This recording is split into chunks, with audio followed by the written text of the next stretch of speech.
Welcome to Let's Talk Democracy. I'm Tina Johnson, your host. Join me as we talk to the people on the front lines, the change makers and activists who are building a stronger, healthier democracy for all of us.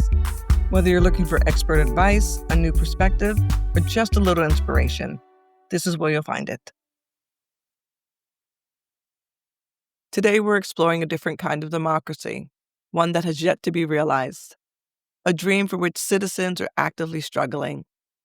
We're turning our attention to Iran, where citizens have been engaged in a decades-long struggle for freedom and justice. I'm in conversation with Zolal Habibi, a human rights activist and a leading voice for democracy and women's rights in Iran. She also serves on the Foreign Affairs Committee of the National Council of Resistance of Iran, NCRI, and her journey, both personal and professional, offers a powerful window into a movement that refuses to be silenced. In this episode, Seeds of Democracy, the Unbroken Will of the Iranian People, we'll examine Iran's turbulent political history, uncover the roots of its resistance, and explore the vision for a free, secular, and democratic future. Let's get into it.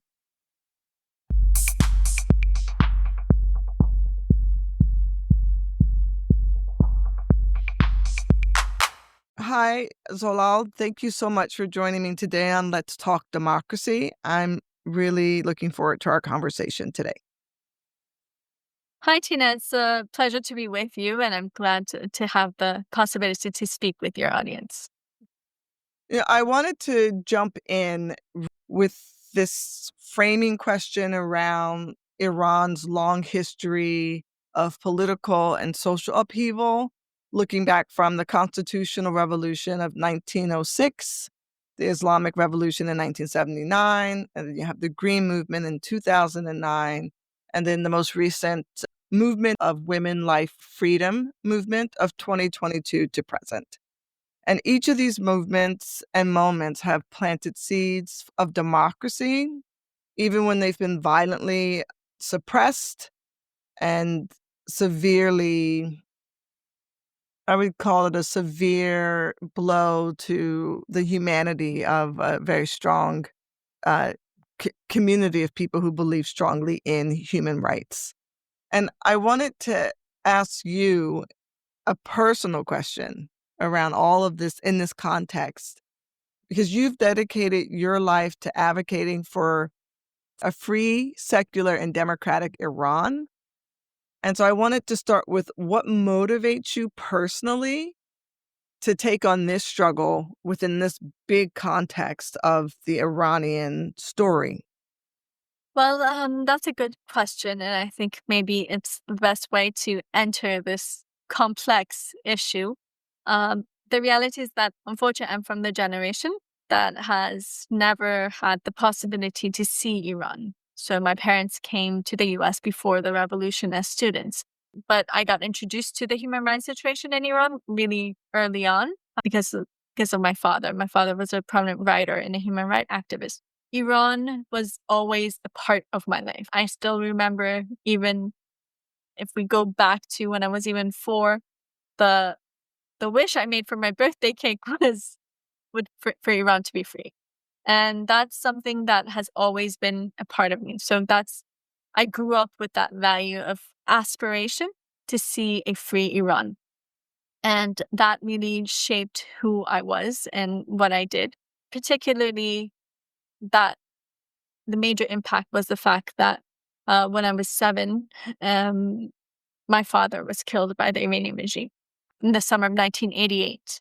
30,000 people were killed by the Iranian regime in a matter of 5-6 weeks. And right now, as we speak, we are in the anniversary of that massacre. It started from towards the end of July 1988, and it went on till practically mid or end of September for the most part. And that really changed my perspective on things, even though I was only 7 years old.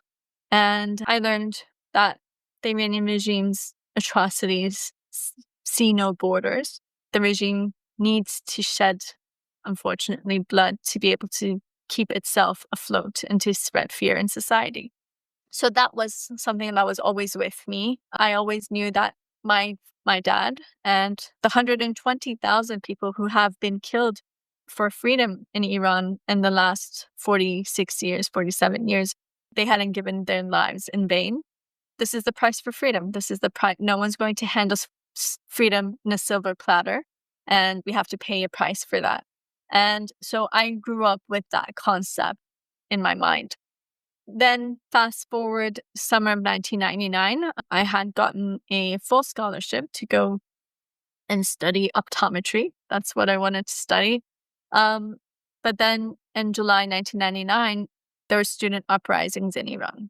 And that was the first time since 1981, really, that there was a major demonstration that broke out throughout Iran. I think the last one in this capacity was in September of 1981. So for the first time after 18, 19 years, people were coming to the streets again. So this was a new phenomenon for us, especially. We had never seen something like this in Iran.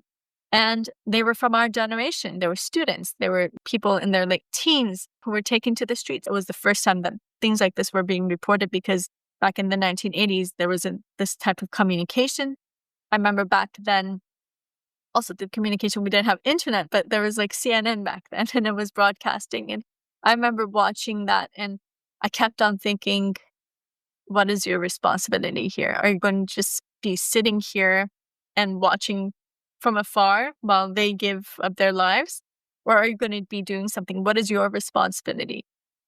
That really made me rethink my whole process. And to be honest, it had been like a year or so that I kept on having this conversation with myself. What is it that you want to do with your life? I knew that at that time there were about like 20,000 Iranian doctors in the US. So I kept on thinking, are you going to be one of these 20,000? Or are you going to be one of those who frees Iran, for people to see a free Iran? At that point, with the student uprisings, that was like the turning point for me. And I decided to join the Iranian resistance. So it's been 26 years in a few days. It will be 26 years that I've joined the Iranian resistance. I think over the years, we have gone forward. I think that initial decision has grown.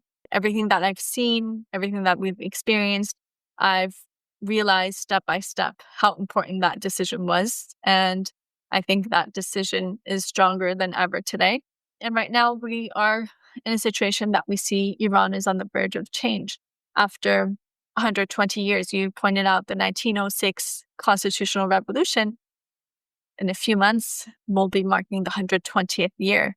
So for 120 years, people of Iran have been fighting for democracy, for freedom. Unfortunately, every time that they have had a revolution or they've been able to move forward, it's been short-lived. From the 1906 constitutional revolution to the time of Dr. Mossadegh, who was the only democratic prime minister Iran has ever had. But unfortunately, after the coup d'etat against Mossadegh, we saw the rise of the brutalities of the Shah and the Sabak. And then the 1979 revolution, which the people created that revolution, but the reality was that those who had created the revolution, the core of that revolution, they were still in prison when the Shah flew and Khomeini came. So there was this vacuum created because the true revolutionaries were still in prison. And then all of a sudden Khomeini was brought in. And unfortunately, that was a decision made by foreign interest and not by the Iranian people. We've paid a grave price for it in the past 46 years. That is the situation in Iran. But as you said, the Iranian people, what's important is I think that they've never given in or given up. I mean, as you talk about how the Iranian people have not given in or given up, it makes me think about what the cost is for their unwillingness to give in or give up. 1,600 people have been executed in the past year in Iran. Just last month, in the month of August, 170 people were executed, including 5 women, including 3 public executions, because the regime needs those public executions to spread fear in society. You mentioned that the 2022 uprisings, actually in about 10 days or so, is the anniversary of that. And we see since then, the continuation in different forms of resistance, of protest, of people really taking it on themselves to be that force which creates change. I think the people of Iran have come to realize, especially the younger generation, I think the Gen Z of Iran is a very special generation because not only themselves, but their parents have also seen nothing but this regime.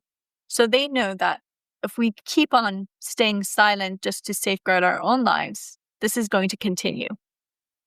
I mean, what our parents have, you can't really call it a life. They're just alive. Unfortunately, over 60% of our people are living under the line of poverty and in complete poverty, like hunger. The line of poverty is, I think, at 80% right now. On a daily basis, they don't have water and electricity. So this is really turning into a major issue in Iran. The fact that the regime has entered every aspect of people's personal lives.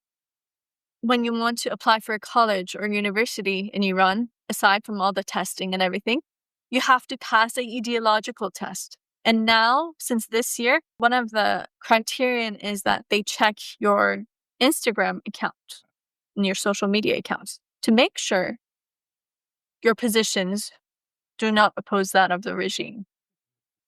This is despite the fact that everything is censored in Iran and you don't have access to it. Everyone uses VPNs to be able to connect to the outer world. But, these are the limitations that are set. From day one, Khomeini had this idea that we need to be able to get members of families to be informants in regards to one another. And so that distrust that the Khomeini has created over these decades in society. And in my opinion, one of the greatest crimes perpetrated by this regime, aside from all the killings and the warmongering and everything, it's betraying people's trust. Because to rebuild that trust, that's not easy, and that's going to take a very long time.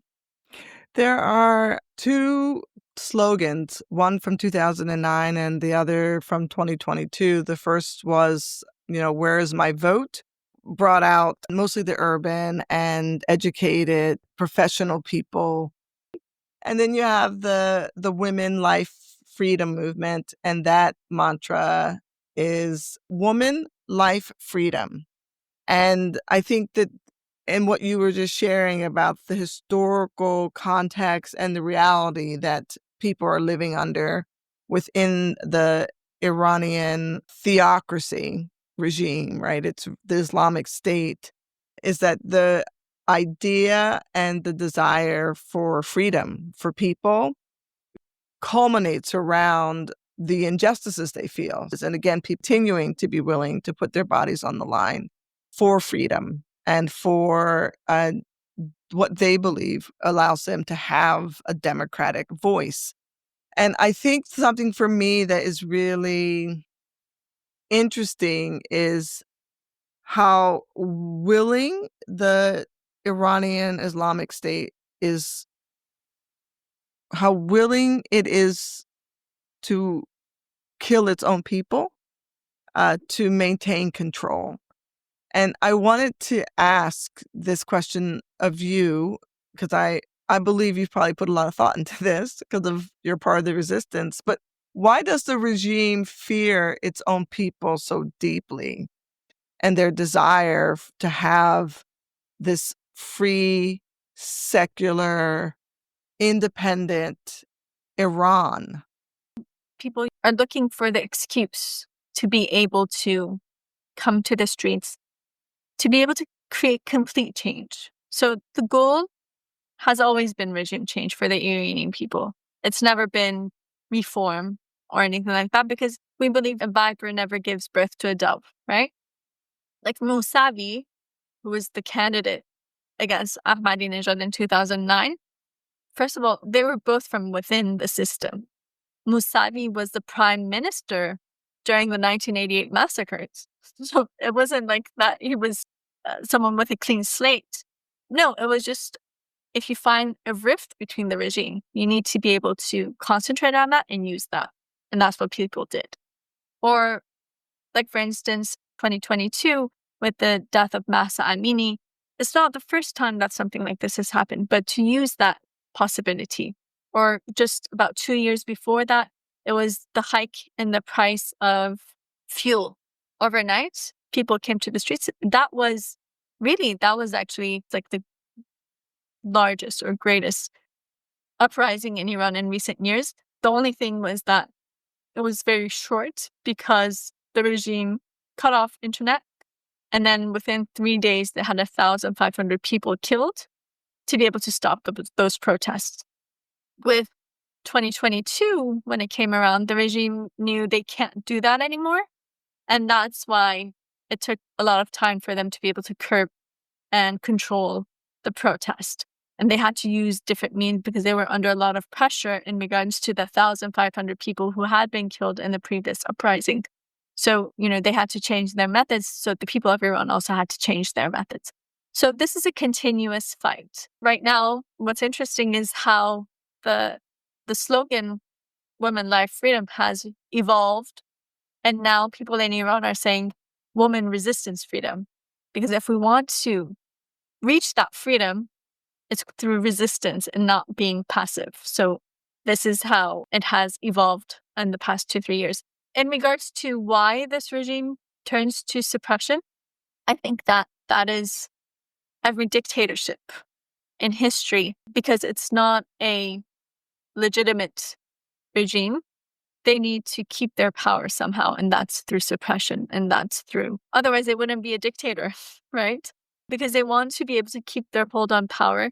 Khomeini had a famous sentence. He said that during the Iran-Iraq war, that we will continue this war till the last house is standing in Tehran.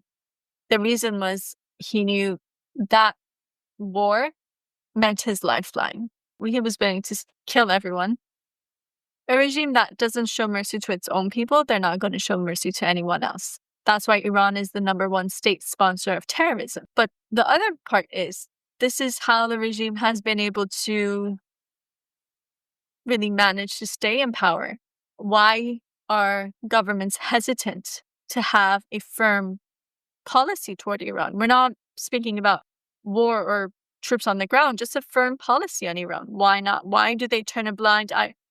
Let's unpack that part a bit, though, because I think that's a really important point. That when I think understanding that on a daily basis, the people of Iran are under attack. I mean, they are being murdered. So why is it that there is no external intervention, not just from the West, but I mean, even from other Islamic nations? Iran, as I said, is the number one state sponsor of terrorism. Their terrorism has extended from Argentina to anywhere in the region. Every neighboring country of Iran is afraid of Iran. And it's proxies, it's warmongering. It's not just Iraq that has been a victim of it. It's been Syria, Lebanon, Yemen, Palestine, all of them. Iran's intervention or warmongering has always been an issue for the region. They know that if they take a stance, they will have to pay a price for that. And they have over the last few decades, each country separately and differently, but they all have. For the Western governments, it's also the same thing. They have interests in the region which are targeted by the regime, and the regime makes that clear that we will target them.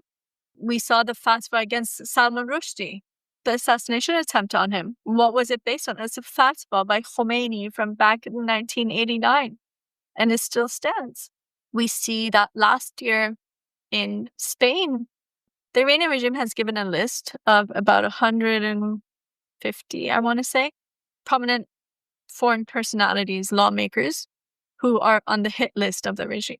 Dr. Ali Khawaja was one of the top in that list. There was an attempted assassination on him in Spain, carried out by members of like a mafia at the behest of the Iranian regime. They were paid off by the Iranian regime. And then we also have the hostage diplomacy. Just let's look at the countries in Europe, for instance. Also the US. The US had In exchange for hostages, they released $6 billion of Iranian assets. In France is constantly a victim of hostage taking by the regime, and not just now, from 1980s till now. And unfortunately, what the regime uses as the bargaining chip is the Iranian resistance, because the headquarters of the Iranian resistance is in France, the National Council of Resistance of Iran. When you look at Germany, same thing. They have hostages. Sweden, Belgium, every country. And we've seen the exchange, the swaps, the pressures on the Iranians. The regime had dissidents assassinated in Rome, in Vienna, in Berlin, in Netherlands, in Turkey, in the US, practically everywhere. This is a regime that has made clear to all that I will go to all means to keep my power.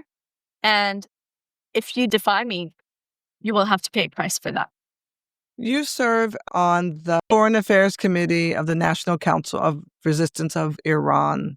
Yes. And what you just said about how Iran maintains its stranglehold on external actors intervening, how has the role that you were in shaped your perspective on what Iran's future could look like if this is how it is behaving? What would need to change in order for external pressure to be effective or negotiations to happen? From our perspective, what is key is to understand what is that final goal. Unfortunately, we're not dealing with a democratic government. Negotiations or diplomacy, unfortunately, is ineffective.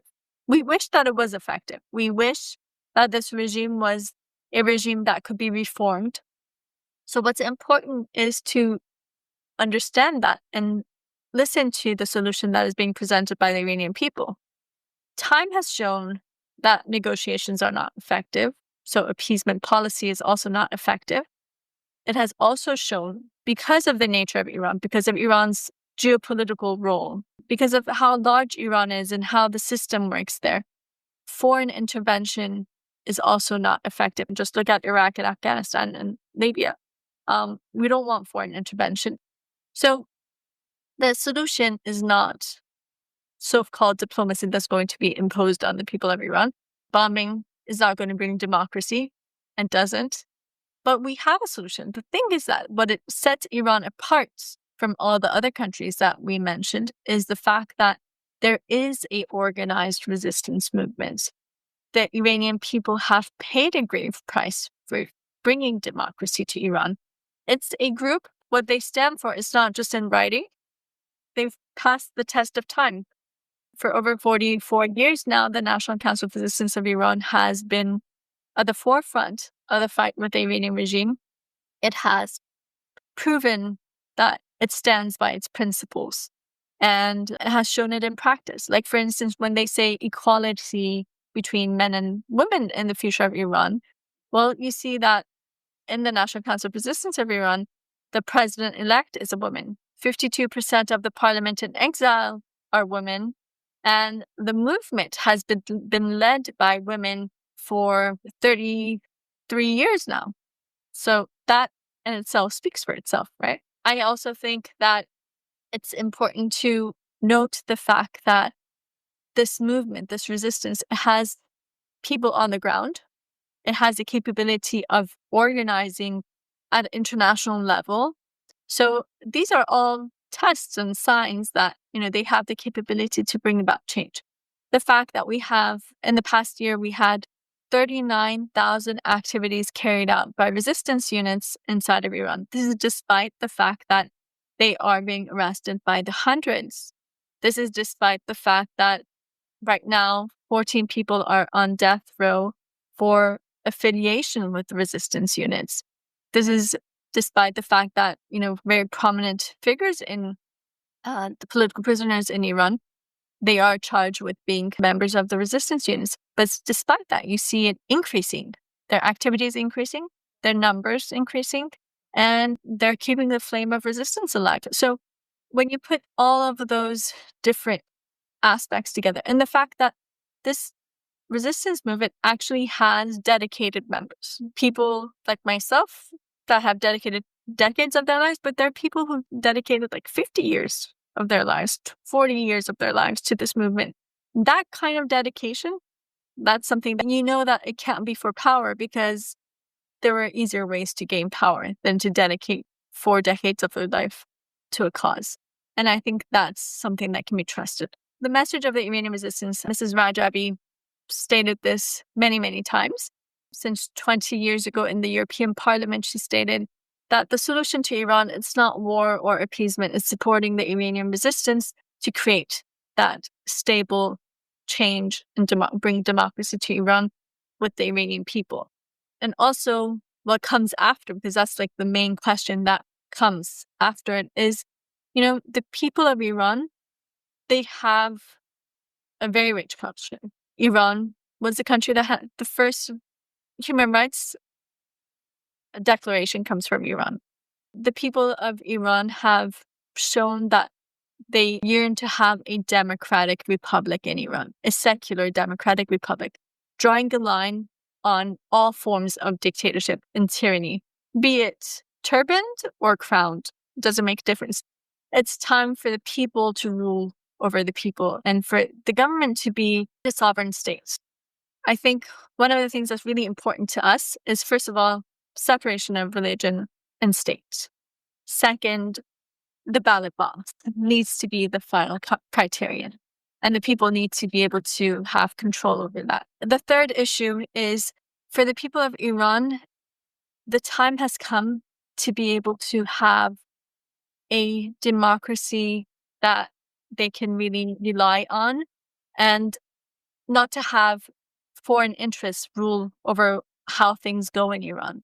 And that has been a very key point for us. Like, for instance, one of the things that we take a lot of pride in is the fact that the National Council of Resistance and the People's Majority Organization of Iran, which is the main group in the NCRI, have been able to keep their independence, be it politically, financially. They're not linked to any governments. They rely for resources on the Iranian people and just philanthropists who are willing to help a movement, really. That is what has been able to allow us to keep our integrity and to be able to stand by our principles and not budge. We have a saying in Farsi, we say, someone who's been bit by a snake is afraid of a rope that's black and white. And that is the case with the Iranian people. I mean, we have that experience. And so it's very important to be able to prove and show to the Iranian people, we know that our strength is in keeping independence and not being linked to any governments. It would be a lot easier probably if we were financially supported by someone, but that independence is what has been key in continuing our fight for 60 years. If Iran were to wake up tomorrow as a democracy, what do you think would be the first changes that ordinary people would feel in their daily lives? Well, the first thing is that all of these suppressive organs, which the Iranian regime has 34 suppressive organs, they would be all dismantled. So there would be no more Revolutionary Guards, no more Basiji forces, no more MOIS and whatnot. All political prisoners would be freed. That's very key in Iran. People would have the right to choose their own attire. People have the right to display their beliefs, their religious belief, lack of it, or believing in whatever religion that they do. Ethnic minorities, unfortunately, they face systematic suppression. They would have the ability to have, autonomy. I think an independent judiciary, which is key. People having the right to choose in every aspect of their lives, the right to choose what they want to. It's not just what they want to wear, what they want to eat, where they want to study, everything. And equality, I think. Equality between men and women. I think that is something that will be seen immediately. And removal of censorship in all its forms. I think those are some of the key points that you'll be able to see the difference within a day. in Iranian society. We look forward to that. The resistance has a 10-point plan for Iran's democratic future. And I'm curious because democracy has many forms. So, what kind of democracy would best fit Iran?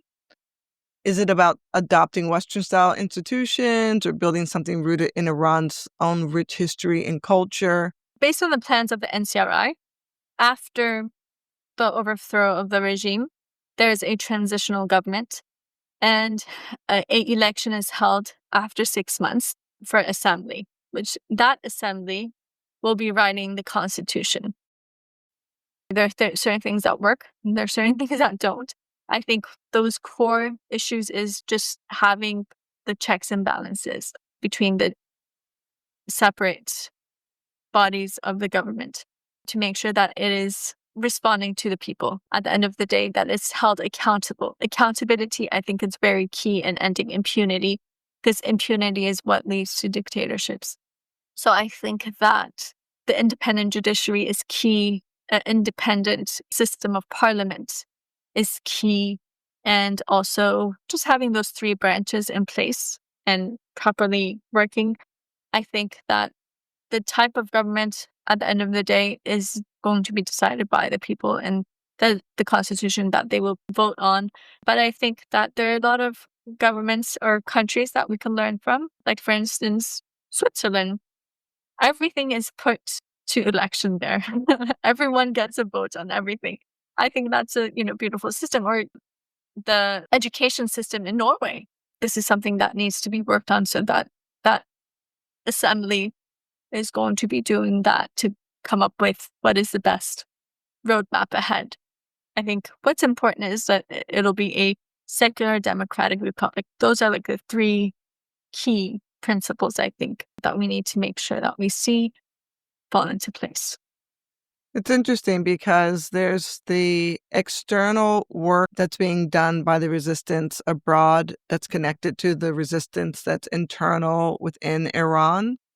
And there's this 10-point plan and all the things that you just laid out around what a transition would look like. How is it possible that when democracy comes, that the transition from an Islamic theocracy transitions to a democracy? How do you get people prepared to move forward after 60 years of being oppressed under this regime? What does that work look like? These are those very important and critical steps that they decide the path forward. So as you said, it's very important. I think it's important to note a few things. One is the fact that even according to the regime itself, 95% of the people of Iran oppose the regime. One thing that is clear is that no one's going to be missing the Islamic Republic. Everyone is yearning for that change. One of the most important key factors is regaining people's trust. We don't have any other interests along the way aside from the freedom of the Iranian people. And I think that's something that's important. They need to be able to see that on day-to-day basis. Those are critical. How justice prevails in Iran is key. The fact, I think, like, for instance, when you look at the 10-point plan, we might say it's 10 points, but there's certain aspects, little things that might seem like just a sentence, but it's key. Like, for instance, there will be an end placed on execution. So the abolition of the execution in Iran. That is key, because otherwise it's going to be like a cycle of revenge. That's not what we want. But also, I think it's important to note that the people of Iran are very educated. Over 60% have college education. So that really does help in how things come together. Iran has the highest brain drain in the world. We will see the return of a lot of those assets to Iran. And so I think that could put Iran on a positive slope. And Iran is a very rich country. So, I mean, if we can fix the bases, fix the infrastructures, we can lead on the correct path. But I think what's important is that dedication. I mean, one of the things that allows me to rest at ease is the fact that I know on day one, we have thousands and thousands of people who have given up everything in their lives to see this day. And so they're the ones who are going to be working 24/7 to make sure that that democracy is created and that we have a sovereign state and a pluralistic state. The dedication that we've seen in the last 4 decades from people in the fight for freedom, it's a sign itself that we will be able to create that too. But we're not naive. We know that the hardest part starts the day after the fall of the regime, to make sure that we can put together that correct path, because it's easier to oppose something than to build something. And I think that's really key. And that's one of the key elements that Ms. Rajavi always reiterates, and even to the members of this resistance itself, that listen, everything that you're doing today is to gain that moment. From that moment on, you need to tighten your belts and you need to fight 1,000 times more to make sure that we can regain people's trust, really, and to rebuild Iran. I think that that's very important. And as you said, these are just like the stepping stones that they need to be set in place to make sure that we move on the right path. It's interesting because I think that path also leads to this other, I'm going to call it sort of a divergent path as well, because Iran also has a very rich ethnic and religious culture. When you're outside of your country of origin, communities are formed in ways that they aren't normally formed inside of a country, right? People gather together because of a shared sense of home.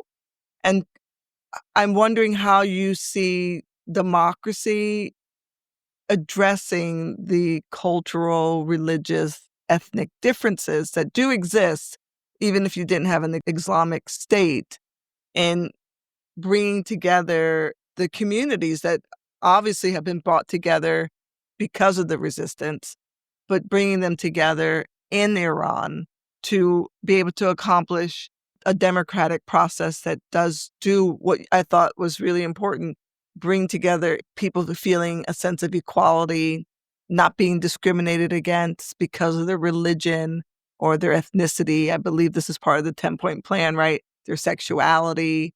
How is this very important part of Iran's identity addressed in democracy? I think you touched on a very important issue, especially with the different ethnicities in Iran. One of the key points in the 10-point plan is autonomy for the different ethnicities, specifically, like, for instance, Kurdistan. And if you go back, this isn't something that the NCRI has raised today or even after 2022 and the death of Mahsa Amini, who was from the Kurdish ethnicity in Iran. This is something that we've had since 1983. And it's a very complete plan. And even according to a lot of Kurdish activists, they say to this day, it's the most complete plan that really guarantees the rights of minorities and having it like a autonomy within the geographical borders of a country. I think that that's something that we feel strongly about, be it from, as you said, Iran is a mix. It's a mixing bowl of all of these different ethnicities.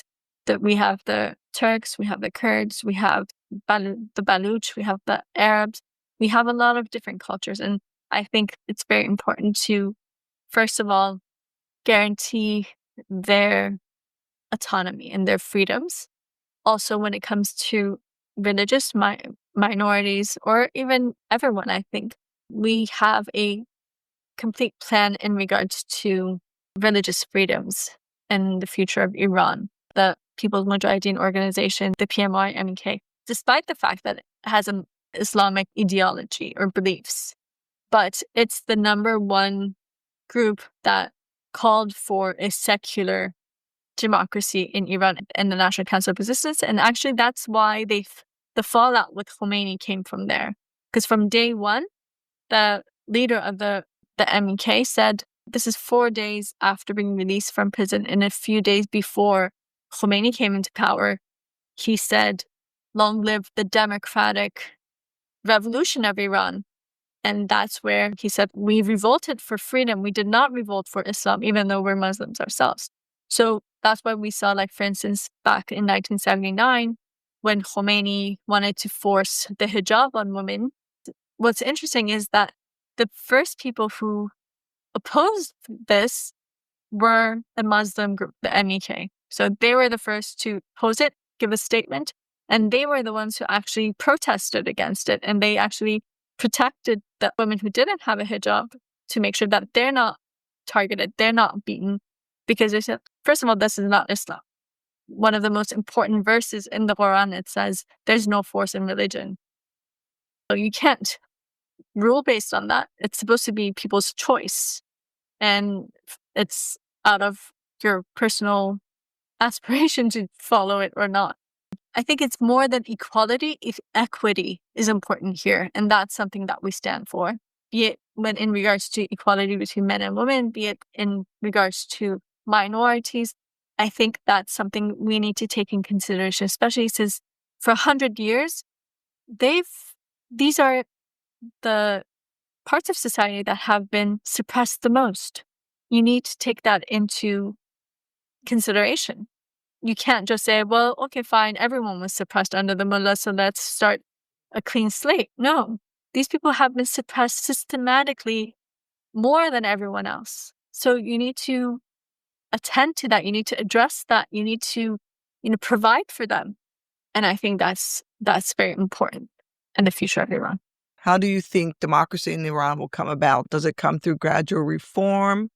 Will it take a dramatic break from the current system to get to that place where you can actually see this equity? I love that word, equity, and addressing the reality that people have been under for so long in Iran. What's those pathways to change? In the first year and a half after the revolution, MEK at the time, People's Mujahideen Organization of Iran, they tried every possibility to create reform within the regime. They said, till the last drop of freedom, we're going to try to make this as peacefully as possible and create reform and create change, because that's what people wanted a revolution for. But Khomeini, when he opened fire on peaceful protests on June 20th, 1981, that day, thousands of people were killed. There was a peaceful protest of 500,000 people in Tehran. It was spontaneous protest. It wasn't something that was planned from before, but 500,000 people came to the streets that day, and Khomeini ordered his hooligans to open fire on the protesters. And since that day, this fight has continued. You can't really create change through reform with this regime because the fundamentals of it. I mean, the Constitution states that there's a supreme leader, and this is a so-called Islamic state, which means, and he represents God on earth. Systematically, women are suppressed, are treated as second-class citizens. I mean, and that's something that's not reformable. You have to remove completely this system. You have to remove that supreme leader from this regime. We've said for years, if the regime is willing to reform, okay, we have two things: end executions in Iran, or end torture in Iran, or remove the supreme leader, and then we can negotiate. But the minute the regime does that, it's going to collapse automatically. We had this experience with the Shah. The Shah, to keep his power, when Carter said to the Shah that you need to stop executions and torture, the Shah, because he needed the U.S. backing, because it was a dictatorship, but it was a dictatorship that was not independent, it was dependent on the U.S. at that time. So it needed to adjust itself. And the Shah thought, okay, fine, I will do that. I will stop the executions. It only took 18 months for the Shah to fall from that moment. The reason was people knew okay, you might be killed on the street when you go to a demonstration, but if you're arrested, they're not going to kill you. So the fear broke. Once there's no fear, this regime is not going to be standing on its feet anymore. It'll be overthrown. So the regime, the mullahs, they have that experience. They know that how the Shah fell. So that's like their red line. Till the last minute, we're not going to do that because it'll mean our demise and our fall. That is what brought the Shah down. This is exactly what will bring the mullahs down. So once you try to change the nature of a regime, then it's not that regime anymore because it doesn't have that nature anymore. So if it doesn't have a supreme leader, then they can't enter every aspect of people's lives anymore to control it. So it falls apart automatically. So when we say reform, it's one thing to have the government intact, and then you reform certain rules or regulations. But when you go on the fundamental basis, because those are what needs to be changed, then it's going to fall apart. And that's also true with the Iranian regime. So it's not through reform. As I said, it's not through foreign intervention. We think that our people have the capability and capacity to bring about the change. I think the world has seen that time and time again in the past few years. I mean, especially since 2017 till now, with all the uprisings in Iran. But unfortunately, till now, what has kept the regime afloat is, unfortunately, the support it has received from Western governments. I mean, just right now, we spoke about executions in Iran. Well, these cranes that are being used for execution, who is providing those? Germany. They know it, but they still sell it because it's financial benefits. The surveillance systems that the regime has in place, despite knowing that it means the people's lives in Iran, Sweden provides that to the regime or other countries. People around the world stood with the Iranian people, but the governments made clear that they don't stand with the Iranian people. It's time to stand with the Iranian people. That is what will create change. We're not asking for anything. We're just asking you to stop backing this regime. That is the only thing that the Iranian people are asking for. If this were successful and countries like Germany or Sweden or other countries in the West who are providing financial support through selling or purchasing from Iran, how does that translate into moving the mission of the resistance and the mission of the 95% of Iranians who are against the Islamic State there towards obtaining democracy if it's isolated in a sense? If it's isolated from having avenues of financial resources to support itself. Because when you put in sanctions, it seems like the people that are hurt the most are the people. How would this help?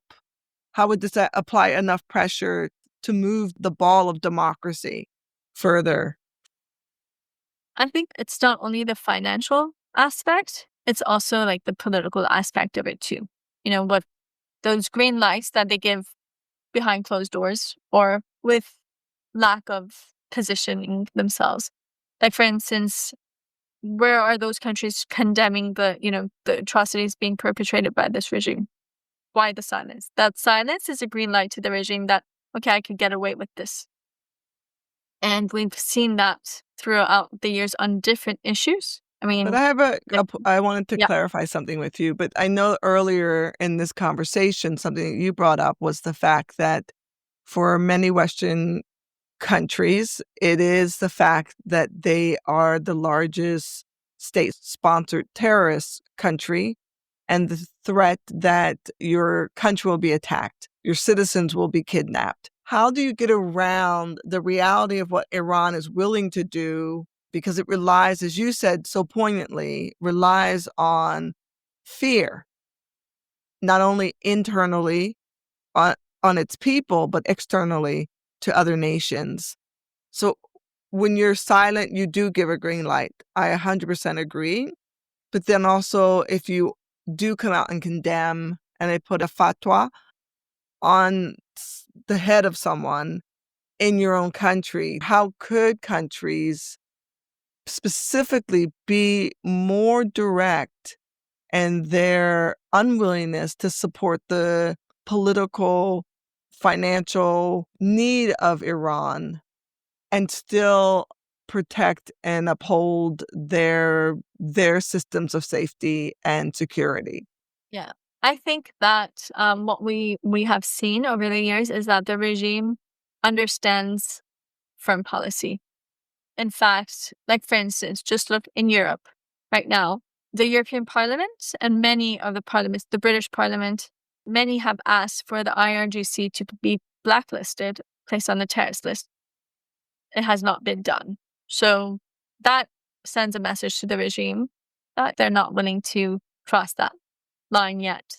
But in fact, the countries that have placed the regime on the IRGC on the terrorist list, since they've done so, the threats by the regime have decreased, not increased, if you look at the facts on the ground. So I think the regime understands the firmness and a firm policy. Also, I think that the regime reads between the lines too. I mean, yeah, over 4,000 parliamentarians around the world have voiced their support for not only the 10-point plan presented by Mrs. Rajavi, but also they have said that we need to recognize the people's right to resist against the regime. For governments to recognize that right of the Iranian people to stand up against the IRGC, that's really important. Unfortunately, no country has ever done that yet. Or like, for instance, to recognize the Iranian resistance as an alternative. To be honest, we're not naive. We don't think that that will ever happen until the day that the regime is falling, because the government still, they want to pursue a relationship with this regime. And the regime knows that. So they know that they're willing to turn a blind eye where needed to keep that balance. I'm not saying that there isn't a price for it. It might have a price. But to be honest, what I've seen is that when the regime sees that firm policy, they back out. I think the mentality of a lot of governments is that they see the regime warmongering and terrorism as its strength, but it's actually because of its weakness. And if you understand that the regime is in a weak place, that's why they're making these threats. It's not out of power that they're making these threats. That's two complete different dimensions. It's empty threats that they're making, really. Like, for instance, we saw this during the 12-day war. The regime makes those empty threats, or like in regards to Qasem Soleimani, and everyone was worried the revenge of the regime.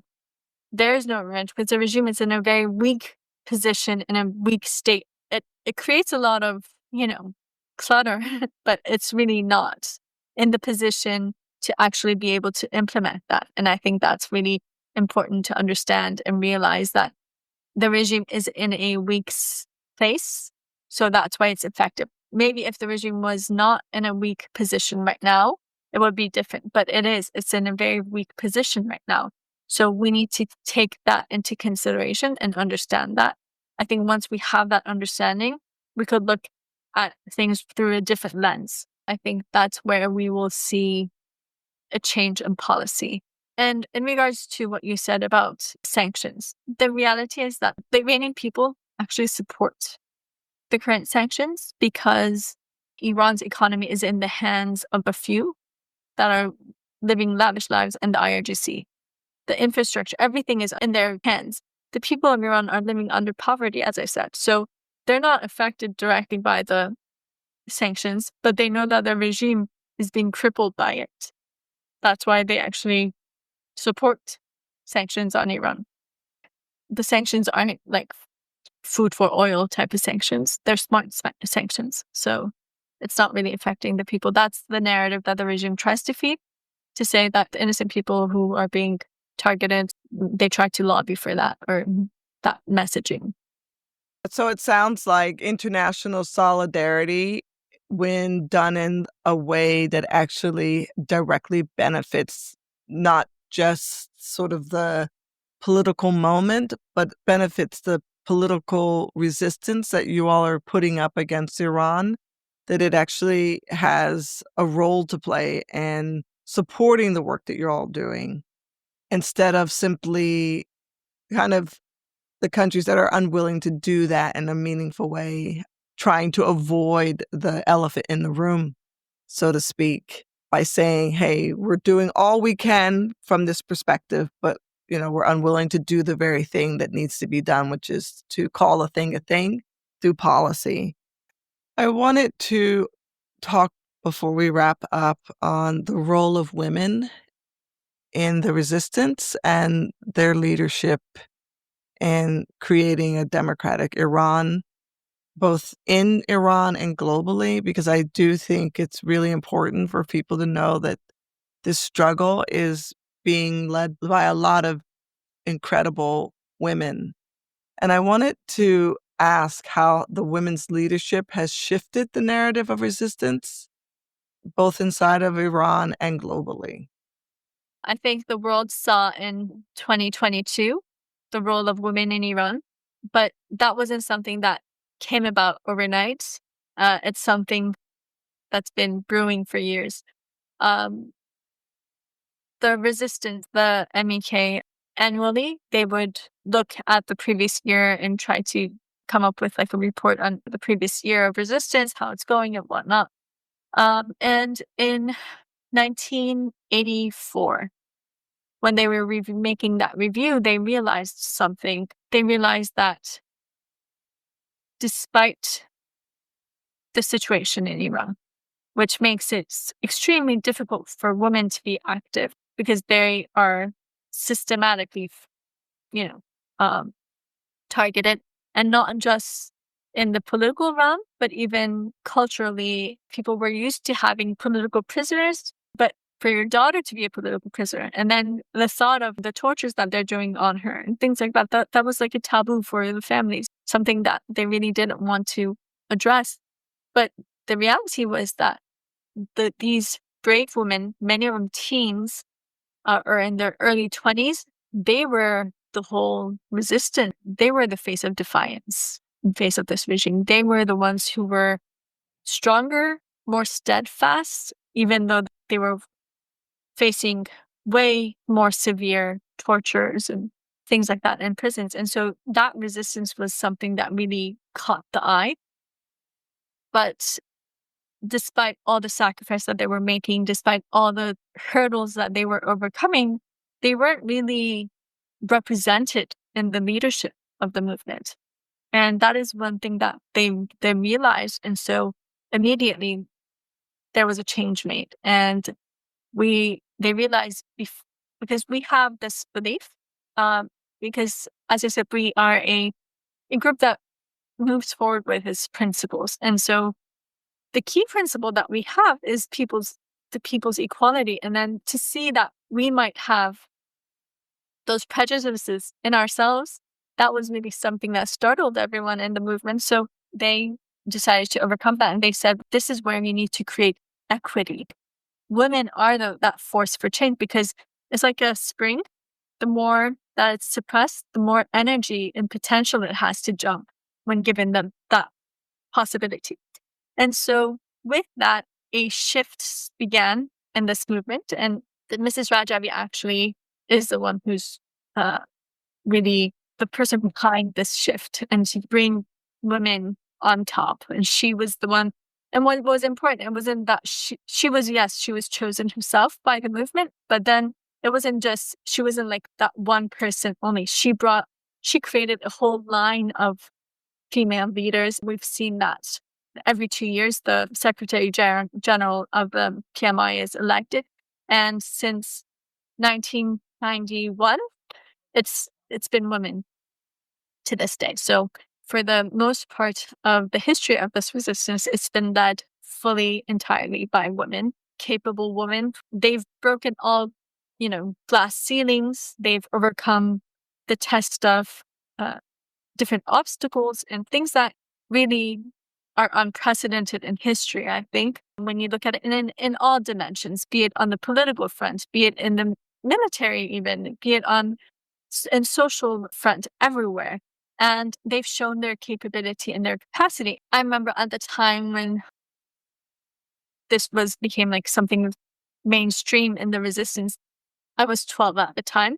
And I remember that really formed my mentality, because I think I grew up with this belief that women can do everything. I didn't see any glass ceilings because in front of me, I had women were capable of doing everything. And there wasn't anything I could say that they weren't capable of doing and they had done. And it wasn't just words, it was actually actions that I had seen in front of me. And so that resonated not only within the community of the resistance, or it had its message and its effect inside of Iran. So Ms. Rajab she has this very famous quote. It's from 1996, I believe. She says in London, she said, "The vanguard women of today are the victors of tomorrow, and their voice will echo till eternity." And that became like inspiration to women across Iran and like throughout the generations. And then that's why you see women use every possibility in Iran as act of defiance in front of this regime. People saw the scenes from 2022, but if you go a bit back to in Iran, there are more female students in the university than there are male. It's not because there's positive discrimination for women to enter. In fact, it's the other way around, but they see it as a way of defiance. They say, you want to stick us in the home and to be housewives, we will defy your rule. We're going to show you otherwise. And so that's why you see that strong presence of women in Iran in every aspect. Right now, even in the resistance units, we see the presence of young women. We see that in the political prisoners right now.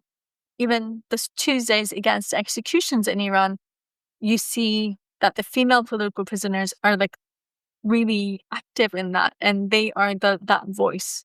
They are the ones who are standing. And so I think it has had its ripple effect on everyone. It might not be like direct, you might not see the direct link sometimes, but for 30 years, when you see that in front of you all the time, that's going to have an effect on you.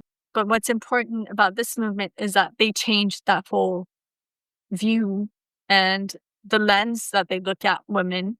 And that's where you see that potential, that power, I think, that this resistance has. And I think that's one of the reasons that the regime fears it so much, because it's one thing to change policy. It's another thing to change people's mentality and their view on issues. And that's what this resistance has been able to do.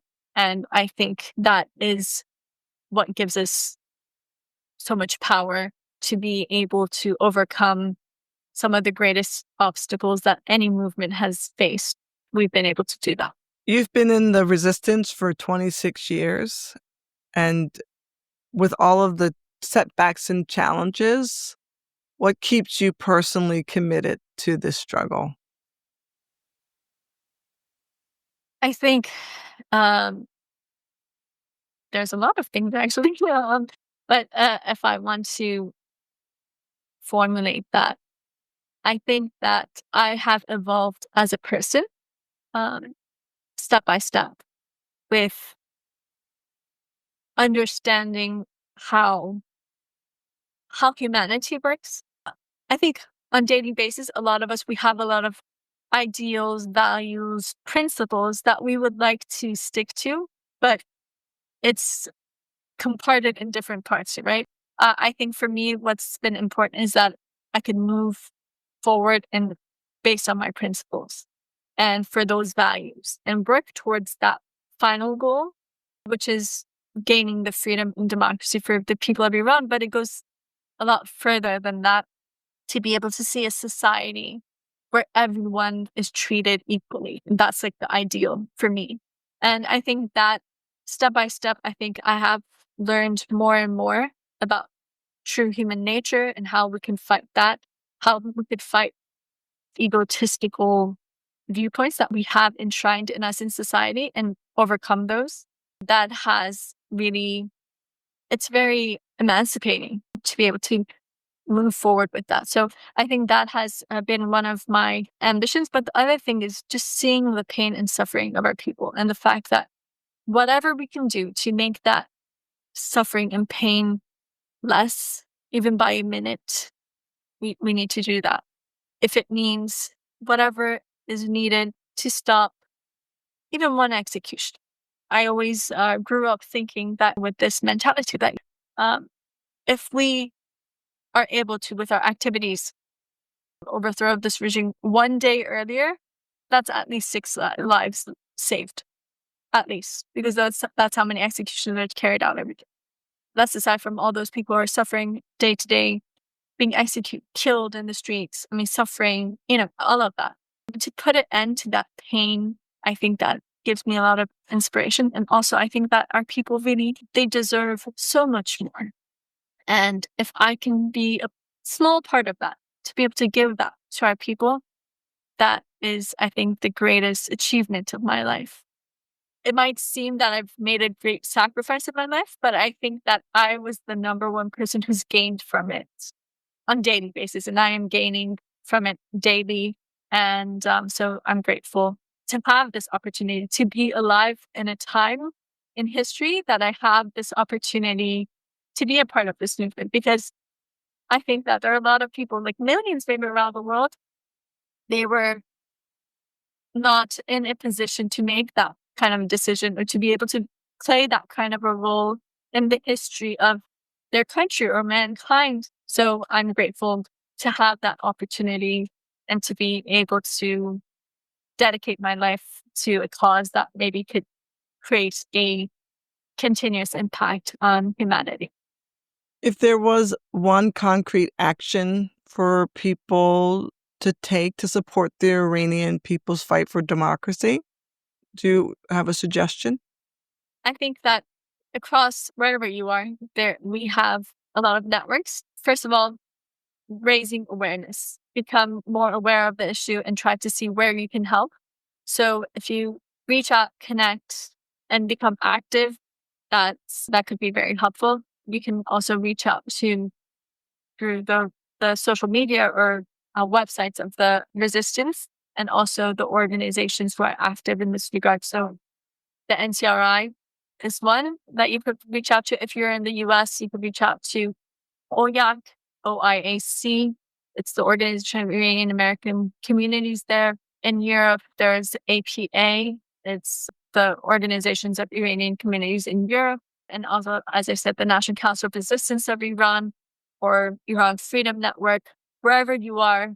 And if you're interested to really do something, reach out. But I think the most important thing is just raise awareness and spread this information. Zolal, thank you so very much for this conversation today. I've learned a lot and gained a greater appreciation for the struggle of the Iranian people. And I really appreciate the service that you are engaged in, fighting for democracy and fighting for the voiceless. Thank you for that. Thank you very much, Tina. It's a pleasure to be with you. As we heard from Zolal Habibi, the struggle for democracy in Iran is not just a political battle. It's a fight for dignity, justice, and the fundamental rights of every citizen. The resilience of the Iranian people reminds us that democracy is not given, it is earned, often at a great cost, and always through collective will. If today's conversation moved you, we encourage you to learn more, share this episode, and keep these stories alive. Awareness is a powerful tool against silence. Don't forget to subscribe to Let's Talk Democracy wherever you get your podcasts so you never miss an episode. Follow us on Instagram at Pattern Change Lab for updates, resources, and ways to stay engaged. And if you believe in amplifying voices like Zolal's, please consider leaving us a review. It helps others discover the show and join the conversation. Together, let's continue to imagine, demand, and build a more democratic future. Talk with you soon.